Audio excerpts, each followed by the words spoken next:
പ്രിയ രക്ഷിതാക്കളെ, കഴിഞ്ഞ വർഷം നമ്മൾ ഹാർവസ്റ്റ് ഫൗണ്ടേഷൻ എന്ന പേരിൽ 8ാം ക്ലാസ്സിലെയും 9ാം ക്ലാസ്സിലെയും കുട്ടികളെ സെലക്ട് ചെയ്തു അവർക്കുള്ള കോച്ചിങ്ങോട് കൂടിയ ഹൈസ്കൂൾ ക്ലാസ്സുകൾ നൽകിക്കൊണ്ടിരിക്കുകയാണ്. നമ്മളുടെ കുട്ടികൾ ഒരുപാട് ദൂരം സഞ്ചരിച്ച് തുടങ്ങിയിട്ടുണ്ട്. ഒരുപാട് പ്രയാസങ്ങളും ഒരുപാട് പോരായ്മകളും മനസ്സിലാക്കി ഒബ്ജക്റ്റീവ് എക്സാം എന്താണ്, എങ്ങനെയാണ് എക്സാം എഴുതുക, എങ്ങനെയൊക്കെയാണ് അവർ കാര്യങ്ങൾ ചെയ്യുന്നതൊക്കെ പഠിച്ചുകൊണ്ടിരിക്കുന്ന സമയമാണ്. അവർ എത്രത്തോളം മുന്നോട്ട് പോയി എന്നറിയണമെങ്കിൽ അവരുടെ ഓരോ പ്രവൃത്തികൾ നമ്മൾ കൃത്യമായിട്ട് മനസ്സിലാക്കുമ്പോഴാണ് അവരെത്രത്തോളം നിന്ന പൊസിഷനിൽ മുന്നോട്ട് നീങ്ങിയെന്ന് മനസ്സിലാക്കാൻ പറ്റുള്ളൂ. അങ്ങനെ നീങ്ങിയിട്ടുണ്ടെങ്കിൽ അത് ഹാർവസ്റ്റിലെ ഒരു പ്രൊഡക്റ്റായിട്ട് നമുക്ക് പറയാനും പറ്റും. നമ്മളെ കുട്ടികളെ ഓരോ ടോപ്പിക്ക് ബേസിൽ കൃത്യമായിട്ടുള്ള അവസരങ്ങൾ നൽകിക്കൊണ്ട് ഒരു ടീച്ചറെ പോലെ തന്നെ ക്ലാസ് എടുത്ത് അത് അവർക്ക് കാണിച്ചു കൊടുത്ത് കൃത്യമായിട്ട് അവരുടെ പോരായ്മകളും കാര്യങ്ങളും മനസ്സിലാക്കി അവർ ഓരോ ടോപ്പിക്കും കൃത്യമായിട്ട് പഠിച്ചു എന്ന് ഉറപ്പ് വരുത്തുന്ന ഒരു സംവിധാനം നടത്തിക്കൊണ്ടിരിക്കുകയാണ്. ഈ ഒരു സംവിധാനത്തിലൂടെ ഒരു ടീച്ചറെ പോലെ അവർക്ക് ബിഹേവ് ചെയ്യാനും ഒരു ക്ലാസ് നല്ല രീതിയിൽ എടുക്കാൻ പഠിച്ചെങ്കിൽ മാത്രമേ അവർക്ക് നല്ല രീതിയിൽ എടുക്കാൻ സാധിക്കുള്ളൂ. അപ്പോൾ ഒരു ടോപ്പിക്ക് അവർ നല്ല രീതിയിൽ പഠിച്ചോ ഇല്ലയോ എന്നുള്ളത് നമുക്ക് അവരെ ക്ലാസ് എടുക്കുന്ന ശൈലിയോടും ക്ലാസ് എടുക്കുന്ന കാര്യങ്ങളിലൂടെ നമുക്ക് മനസ്സിലാക്കാൻ പറ്റും. നമ്മളെ മക്കൾ ഓരോ ടോപ്പിക്കും ചെറിയ ചെറിയ ടോപ്പിക്കാക്കി അവരത് പ്രിപ്പയർ ചെയ്ത് ഓരോ ടീച്ചറും ക്ലാസ് എടുക്കുന്ന പോലെ ആത്മാർത്ഥമായിട്ട് ക്ലാസ് എടുക്കുന്ന ഒരു വീഡിയോ ആയിട്ട് നമ്മൾ രക്ഷിതാക്കളിലേക്ക് എത്തിക്കുകയാണ് ചെയ്യുന്നത്. ഈ ഒരു ക്ലാസ് ഒരുപാട് പോരായ്മകളുണ്ടാവും. വലിയ ടീച്ചേഴ്സല്ല, ചെറിയ മക്കളാണ്. അവർക്ക് ഒരുപാട് പോരായ്മകളുണ്ടാവും, അവർക്ക് ഒരുപാട് ലിമിറ്റേഷൻസ് ഉണ്ടാവും. അവരുടെ ആക്ഷൻസും അതുപോലെ തന്നെ എഴുത്തുകളിലും സംസാരത്തിലും അതുപോലെ തന്നെ പല പല പ്രശ്നങ്ങളും നമ്മൾക്ക് കണ്ടേക്കാം. എല്ലാറ്റിലുപരി അവരതിന് മുന്നോട്ട് വന്നു എന്നതാണ് നമ്മൾ കാണുന്നത്. ഹാർവസ്റ്റ് കാണുന്ന ഒന്നാമത്തെ സ്റ്റെപ്പാണത്. കാരണം നമ്മൾ യാത്ര തുടങ്ങിയിട്ട് രണ്ട് മാസത്തിനടുത്ത് ആയിട്ടുള്ളൂ. ഈ സമയത്തിൻ്റെ ഉള്ളിൽ തന്നെ അവർ ഇങ്ങനത്തെ ഒരു വലിയ ടാസ്ക് വർഷങ്ങളോളം പഠിപ്പിച്ച ടീച്ചേഴ്സിനും ഒരു ഓൺലൈൻ സംവിധാനം വന്നപ്പോൾ ഓൺലൈനിൽ കയറി ക്ലാസ് എടുക്കാൻ പ്രയാസം ഉണ്ടാകുന്ന ഈ കാലത്ത് അവർ മുന്നോട്ട് വരികയും എല്ലാവരും നമ്മളെ ഫൗണ്ടേഷനിലുള്ള എല്ലാവരും ഓരോ ചെറിയ ചെറിയ ടോപ്പിക്കായിട്ട് ക്ലാസ്സുകൾ എടുക്കുകയും ഇനി അടുത്ത ക്ലാസ്സിന് പ്രിപ്പയർ ചെയ്ത് വരാം സാർ എന്ന് പറയുന്നൊരവസ്ഥയാണുള്ളത്. അതും സയൻസിൽ +1ലേക്കും +2ലേക്കും വേണ്ട കാര്യങ്ങളാണ് അവർ പഠിപ്പിക്കുന്നത്. 8ാം ക്ലാസ് മുതൽ തന്നെ നമ്മളെ കുട്ടികൾ ഇത്രയും മുൻനിരയിലേക്ക് വരുന്നുണ്ടെങ്കിൽ അത് വളരെ വലിയൊരു കാര്യമായിട്ടാണ് നമ്മൾ മനസ്സിലാക്കുന്നത്. അപ്പം അവരുടെ പോരായ്മകളിലേക്ക് നോക്കാതെ അവരുടെ കഴിവുകളിലേക്ക് നോക്കി നമ്മളവരെ പ്രോത്സാഹിപ്പിക്കാം. ഇനിയും അവരുടെ കഴിവുകൾ മുന്നോട്ട് വരുത്തേണ്ടതായിട്ടുണ്ട്. അതിന് നമുക്ക് ഒരു ആദ്യ സ്റ്റെപ്പ് എന്നുള്ളത് നമുക്ക് ഈ ക്ലാസ്സുകൾ ഉപകരിക്കും. അപ്പോൾ എല്ലാവരും ക്ലാസ്സുകൾ കാണാം, എല്ലാവരും അഭിനന്ദിക്കുക. All the best.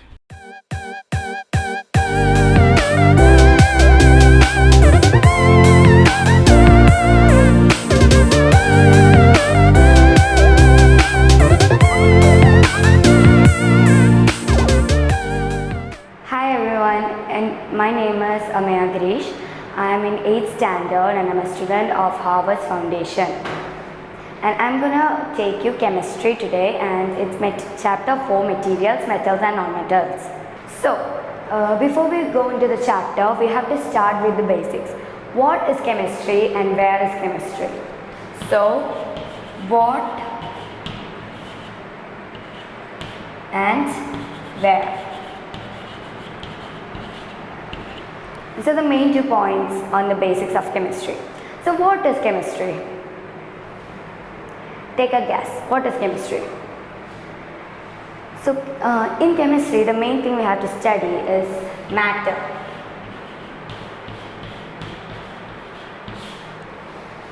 Okay? And so obviously matter is something that occupies space or has a mass. So for example, I am a matter. You're a matter, your laptop is a matter, and the camera that I'm shooting right now, it's a matter. So obviously matter is chemistry, and chemistry is a branch of science that we use to study matter. So in definition, it is the branch of science that is used to deal with the study of matter. Okay, the branch of science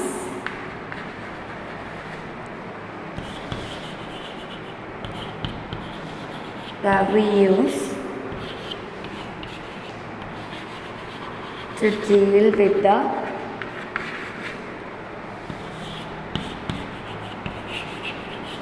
study of matter. So the main point of chemistry is matter. And where is chemistry? That's the second point. Where is chemistry? Easy. Chemistry is everywhere. Chemistry is in our daily routine, our daily life. There is chemistry. The oxygen we breathe, it is chemistry. The water we drink, it is chemistry. So it's a compound. H2O is a compound and it's chemistry. We'll come to that later. So where is chemistry? Chemistry is everywhere. I am chemistry. Okay, the light. How do we study? We need light for studying. And so the light, it's chemistry.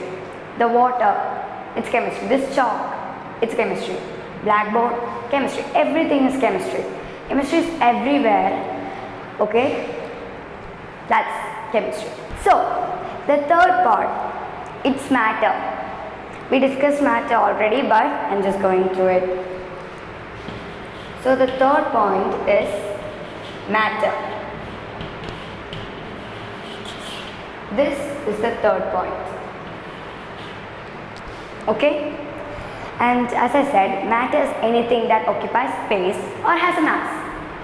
Me, the camera, you, everything is matter.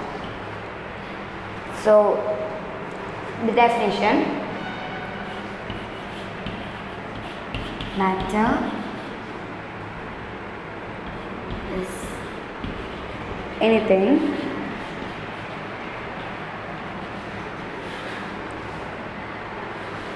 that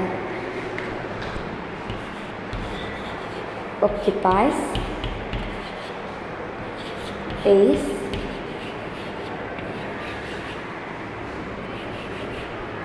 or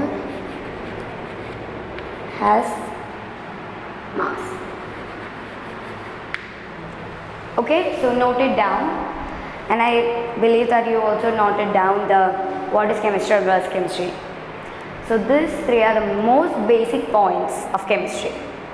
These three are important. Matter is especially really important if you need to learn chemistry. Because what's chemistry? It's a study of matter, so of course matter is really important if you need to study chemistry. So the fourth point is atoms. Fourth point,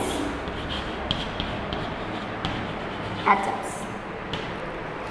Okay, so a matter is made up of atoms. It's easy.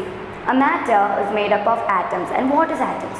Atoms are the smallest particles. Okay, atoms are the smallest particles. Every matter is made up of atoms. So, an atom contains 3 subatomic particles.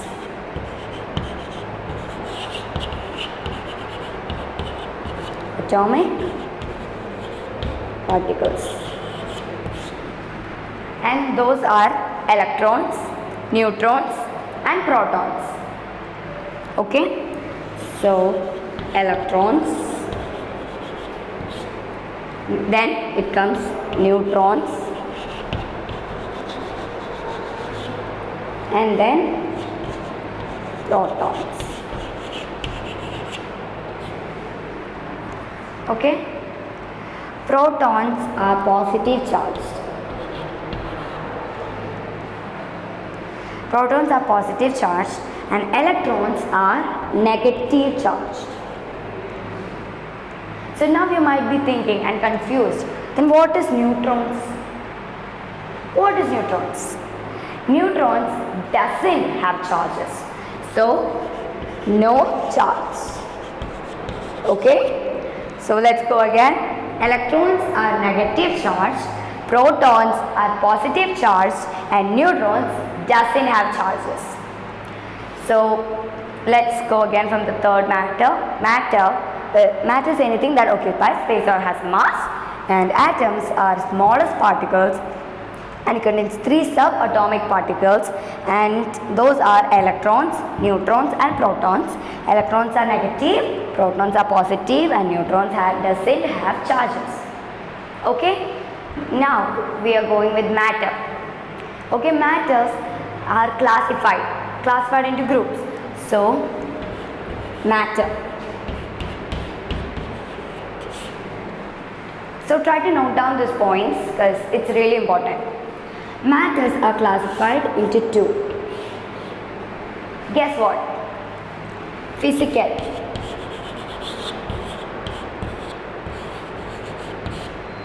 and chemical classifications. Okay? So physical and chemical classifications. Physical classifications are that we can see. Okay, we can see through our eyes easily, and chemical classifications are based on reactions. Okay, physical classifications are that we can see through our eyes directly, and chemical classifications are based on reactions. So how can we, guess what, how can we see a physical classified matter?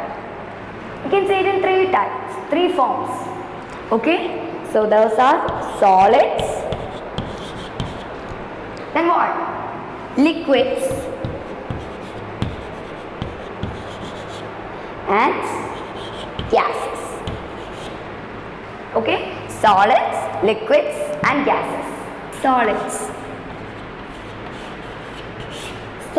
are closely packed. Okay, solids are closely packed. Okay, what are solids closely packed with? Solid is a matter, so it's obviously closely packed with atoms. Okay, atoms are the smallest particles and it's closely packed. So it comes like this.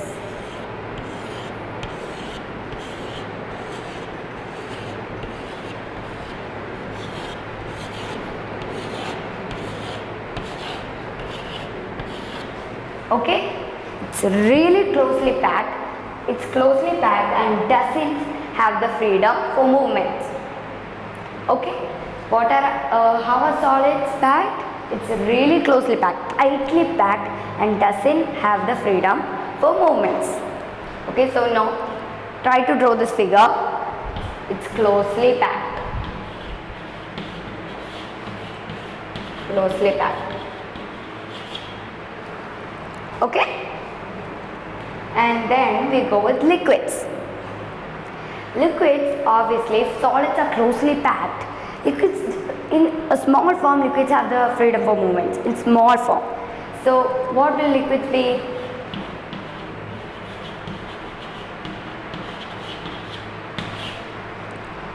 Liquids are a bit loose, just a tiny bit loose.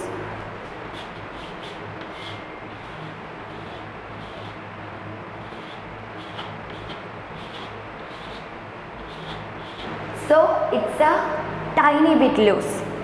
Okay, so the liquids have freedom for movement more than solids, but not that much. Okay, and then we come to gases.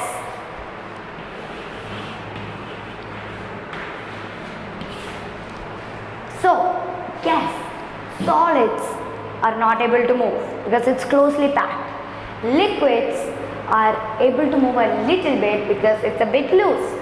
The particles are a bit loose. So what will it be when it comes to gases? It will be really loose, completely loose. It's easy for movement. Okay, so it's like this. It's really loose. Okay, so it can move around freely.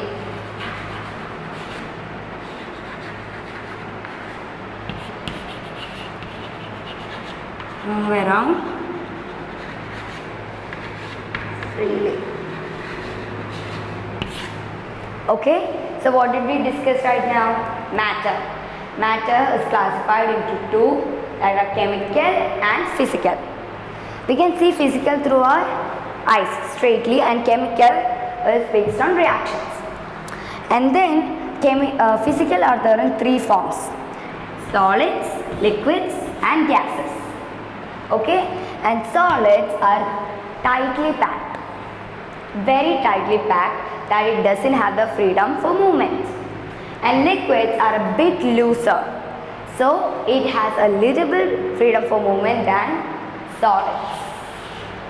Okay, and then when we come to gases, it's really loose.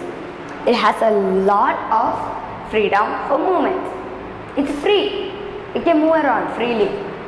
Okay, it moves around like I move around.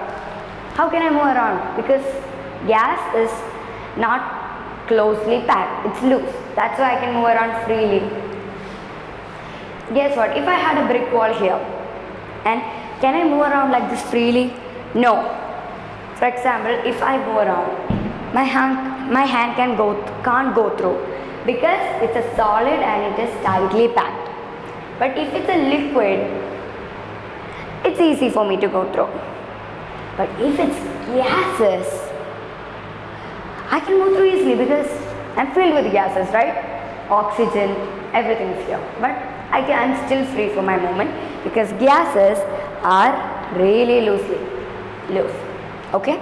And it can move around freely more than liquids and more than solids. That's what we discussed right now. Okay, so we stopped on physical quantities. We discussed solid, liquids and gases. Okay? And now we are moving to chemical classifications.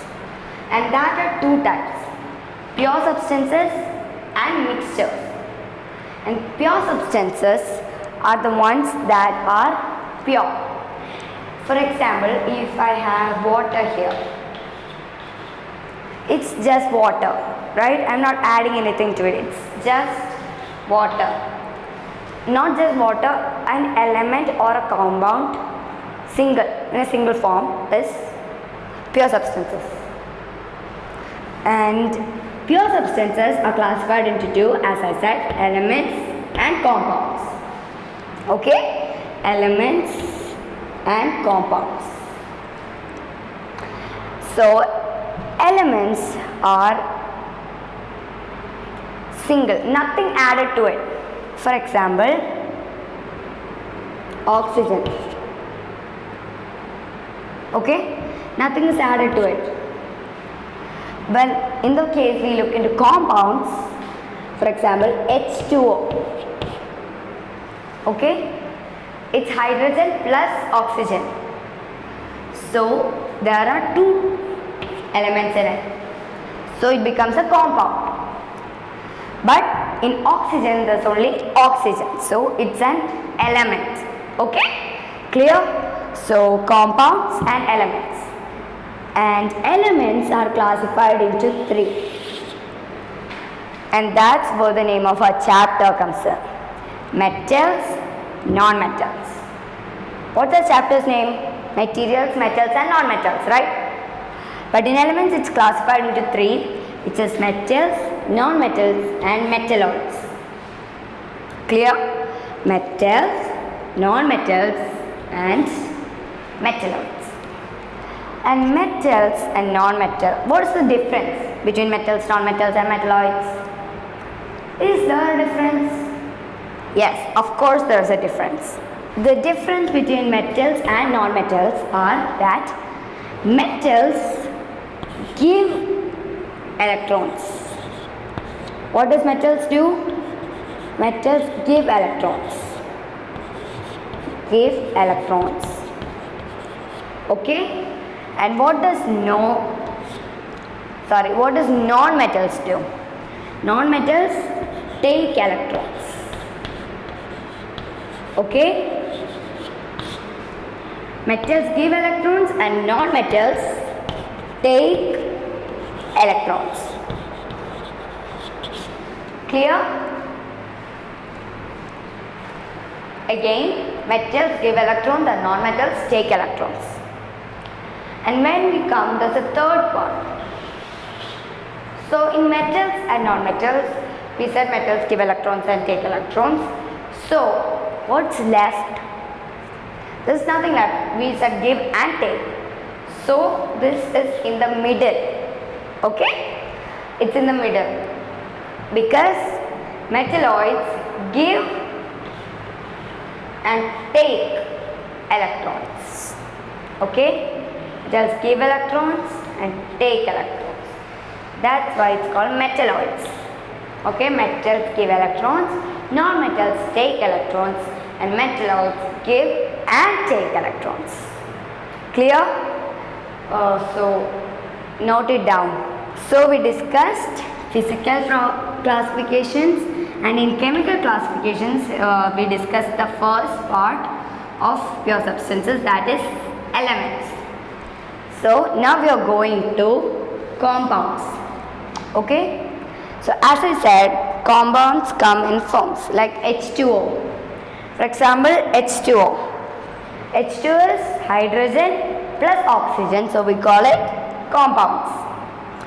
And H2O is classified into two, that is organic and inorganic.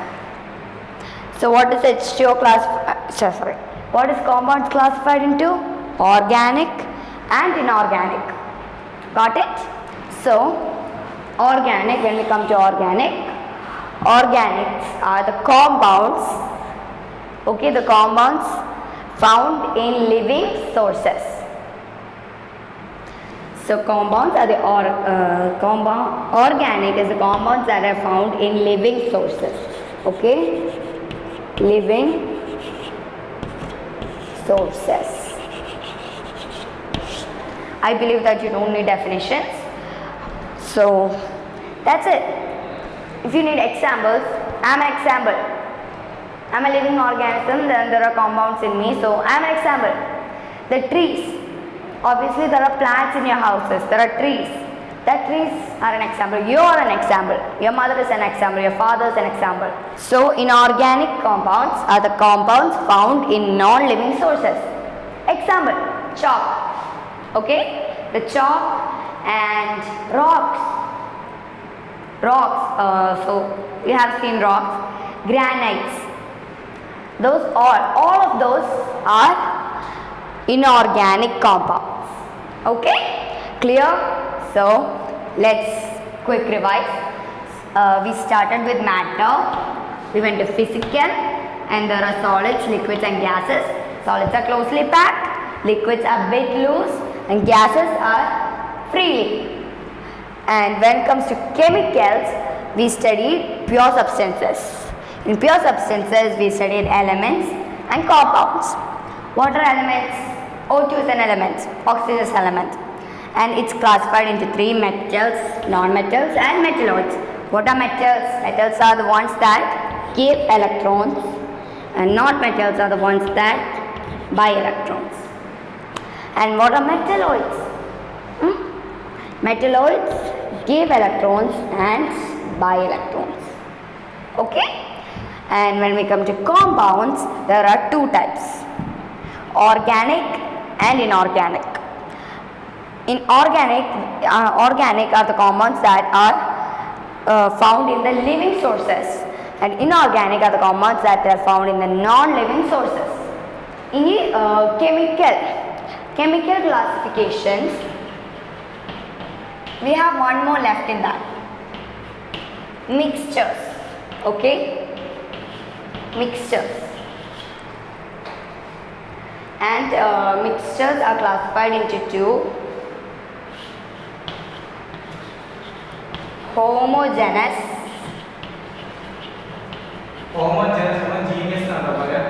genus now and heterogeneous.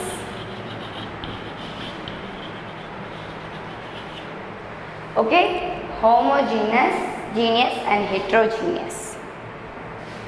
So what are homogeneous? What are homogeneous? Question mark. When a mixture. So homogeneous. What was the first part? It was pure substances, and it is in pure forms. So obviously mixtures will be in mixed forms. Okay. In homogeneous, those are two terms: homogeneous and heterogeneous. And homogeneous are the ones that are mixed. When we mix something, it's spread everywhere and there will be nothing left. For example, salt solutions and sugar solutions.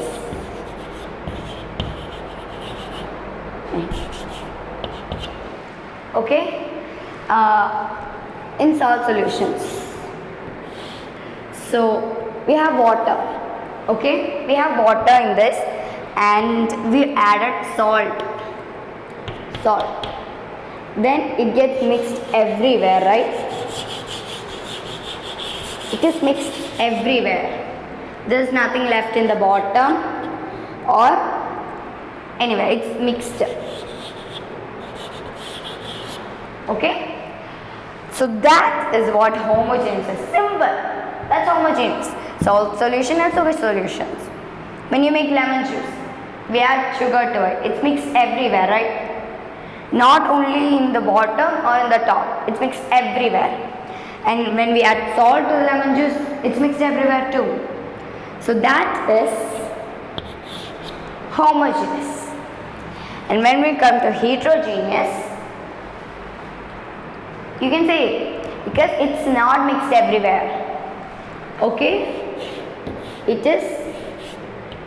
is not mixed everywhere. So for example, mud water. Okay, mud water.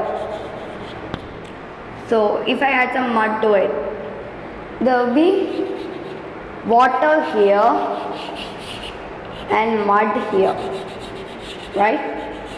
The mud would be here and the water would be here. Easy, that's it. That is heterogeneous. The solution would be in the bottom and the water, the liquid will be in the top.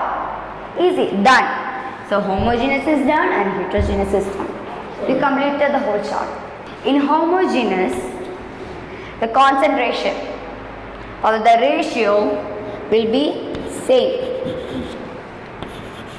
Ratio is same. But when we come to heterogeneous, the concentration, otherwise the ratio is not same. That's it. The basics is over. The flow chart is over. Okay? So let's meet in the next part. Thank you. Bye bye. ഈ വർഷം 7ാം ക്ലാസ്സിലും 8ാം ക്ലാസ്സിലും പഠിക്കുന്ന വിദ്യാർത്ഥികളിൽ നിന്ന് ഏറ്റവും മികച്ച കുട്ടികളെ തിരഞ്ഞെടുക്കുന്നതിന് വേണ്ടി ഹാർവസ്റ്റ് ഫൗണ്ടേഷനിലേക്ക് തിരഞ്ഞെടുക്കുന്നതിന് വേണ്ടി ടാലൻറ്റ് ഹണ്ട് എന്ന പേരിൽ ഒരു എക്സാം ഹാർവസ്റ്റ് സംഘടിപ്പിക്കുകയാണ്. ജനുവരി, ഫെബ്രുവരി, മാർച്ച് മാസങ്ങളിൽ എല്ലാ ഞായറാഴ്ചകളിലുമായിരിക്കും എക്സാം ഉണ്ടാവുക. താല്പര്യമുള്ള കുട്ടികൾ താഴെ കാണുന്ന കോൺടാക്റ്റ് നമ്പറിൽ ബന്ധപ്പെട്ട് ക്യാമ്പസിൽ വന്ന് ഈ എക്സാം എഴുതുക. 8, 9, 10 ക്ലാസ്സുകൾക്കൊപ്പം തന്നെ മെഡിക്കൽ എഞ്ചിനീയറിങ്ങിൻ്റെയും മറ്റ് സയൻസുമായിട്ട് ബന്ധപ്പെട്ട എല്ലാ നാഷണലൈസ്ഡ് എക്സാമുകളുടെയും കോച്ചിങ് നൽകുക എന്നുള്ളതാണ് ഹാർവസ്റ്റ് ഫൗണ്ടേഷൻ്റെ ഉദ്ദേശം. ഇപ്പോഴുള്ള ഏറ്റവും മികച്ച റാങ്കുള്ള എല്ലാ കുട്ടികളും ഈ ഒരു ഫൗണ്ടേഷൻ ക്ലാസ്സുകളിലൂടെ വന്നിട്ടുള്ളവരായിരിക്കും. ഈ ഫൗണ്ടേഷൻ്റെ പ്രാധാന്യം ഓരോ ദിവസം വളരെയധികം വർദ്ധിച്ചുകൊണ്ടിരിക്കുകയാണ്. നിങ്ങളുടെ കുട്ടികൾക്ക് ഫൗണ്ടേഷൻ കൊടുക്കാൻ നിങ്ങൾ ആഗ്രഹിക്കുന്നുണ്ടെന്നുണ്ടെങ്കിൽ നിർബന്ധമായിട്ടും ഈ ഒരു എക്സാം, ടാലൻറ്റ് ഹണ്ട് എന്ന പേരിൽ നടത്തുന്ന ഈ ഒരു എക്സാം എഴുതുക. അതിൻ്റെ റിസൾട്ടിൻ്റെ അടിസ്ഥാനത്തിൽ സ്കോളർഷിപ്പോട് കൂടി തന്നെ കുട്ടികൾക്ക് ഫൗണ്ടേഷനിൽ അറ്റൻഡ് ചെയ്യാൻ സാധിക്കും. പരമാവധി നിങ്ങളുടെ കുടുംബത്തിലും നിങ്ങളുടെ വീട്ടിലോ നിങ്ങളുടെ കുടുംബത്തിലോ ഈ വർഷം 7ാം ക്ലാസ് പഠിക്കുന്ന കുട്ടികളുണ്ടെങ്കിൽ 8ാം ക്ലാസ്സിലേക്കും, 8ാം ക്ലാസ് പഠിക്കുന്ന കുട്ടികളുണ്ടെങ്കിൽ 9ാം ക്ലാസ്സിലേക്കായിരിക്കും അഡ്മിഷൻ കൊടുക്കുക. എല്ലാവരിലേക്കും ഈ ഒരു എക്സാമിനെ കുറിച്ച് അറിയിക്കുക, മാക്സിമം ഷെയർ ചെയ്യുക. Okay, by.